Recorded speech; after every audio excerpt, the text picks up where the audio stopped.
Initial Kill, the first in a series of crime novels by Jana J.J.McGraw, featuring detectives Jake North and Dean Colter as they try to solve murders in their small southern town of Larson. It's available now. I'm sure you'll enjoy it. Let me read you a little bit of a scene when the detectives interact with morgue personnel as they try to figure out what happened to the victim.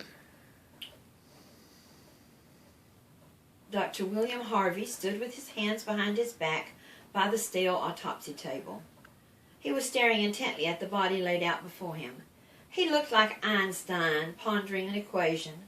At the moment, his white lab coat buttons threatened to pop from his huge belly as it pushed against them. The wire-rimmed glasses had slid down to the end of his long nose, and a loose lock of salt and pepper-colored hair hung in his eyes. When Jake and Dean walked through the swinging doors of the autopsy suite, he glanced up. Detectives, glad you could make it. Now, if you could suit up and step over here near the head, I'll show you what I found." As they donned gowns and shoe covers, Jake looked over and caught a glimpse of Bobby, the lab morgue technician, wearing a smug look on his face.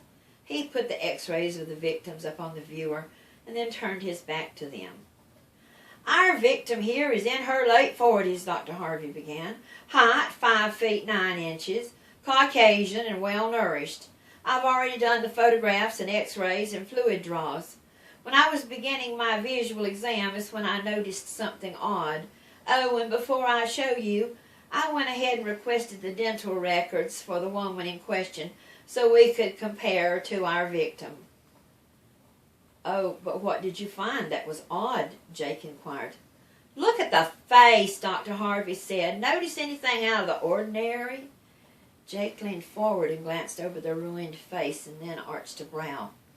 "Something doesn't look right about the mouth." "That's right," Dr. Harvey told him. "It's been glued shut." He looked up at the dog. "You're kidding." "I wish I was. Just let me grab a scalpel here," he said, reaching for the instrument tray, "and we'll open it up." Jake moved beside his partner and looked over at him, noticing Dean's face had turned slightly pale. "You okay, man?" "Yeah, I just hate these things," Dean murmured. "Gives me the creeps." "Well, it's not like she's going to open up her eyes and say boo, you know," Jake whispered. "I don't care if she gets up and does the tango with bells on. I don't like the morgue." Dr. Harvey slowly cut through the layer of glue that sealed the delicate tissue of the lips. To Dean's dismay, her jaw was clenched, and the doc would have to pry it open. "Hey, Bobby, give us a hand here." Between the medical examiner and the tech, they were able to open the mouth, and Dean flinched when he heard the crack of the jaw. He backed up near the wall and bent down like he was messing with his boot. Jake eyed his partner's pale face and was worried that he was going to pass out. He then almost let a chuckle slip but caught himself. Here this tough guy was, could look at gory scenes all day, and yet when it came to the morgue, he was a wet noodle.